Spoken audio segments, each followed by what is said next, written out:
Bonjour, je suis Hervé Gonnet, le fondateur de GetQuanti. Je viens d'animer un atelier sur la convergence entre le marketing et les ventes, et bien évidemment avec le social selling. La question qu'on s'est posée, c'est comment derrière le social selling peut être mis en avant par le marketing. Et on est arrivé à la conclusion qu'il faut que les ventes et le marketing soient alignés. Et comme on l'a dit aussi en conférence, qu'il y ait 50% d'inbound qui viennent de la part du marketing et 50% aussi de mise en relation qui se fasse via les commerciaux. Et si je devais résumer la conférence qu'on vient de faire, en fait, il faudrait tout simplement comprendre quels sont les besoins de nos clients. Ça, c'est la data qui va permettre d'analyser quel est le comportement digital des prospects qui viennent sur un site internet.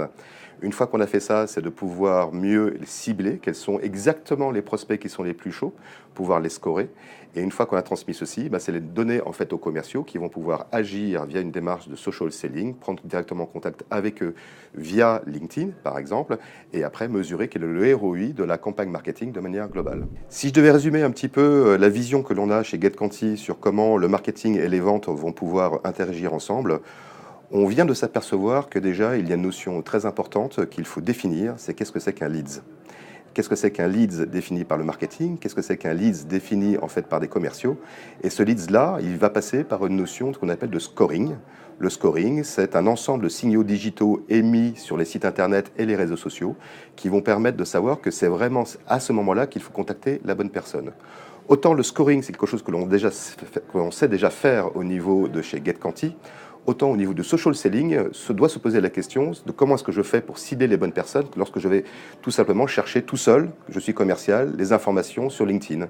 Et si j'avais un outil qui permette de me dire, tiens, sur LinkedIn, c'est lui que je dois recontacter parce qu'il a montré un engagement digital fort sur mes réseaux sociaux et sur mon site internet, du coup, je gagne du temps, de la productivité et je serai plus performant au niveau de mes ventes.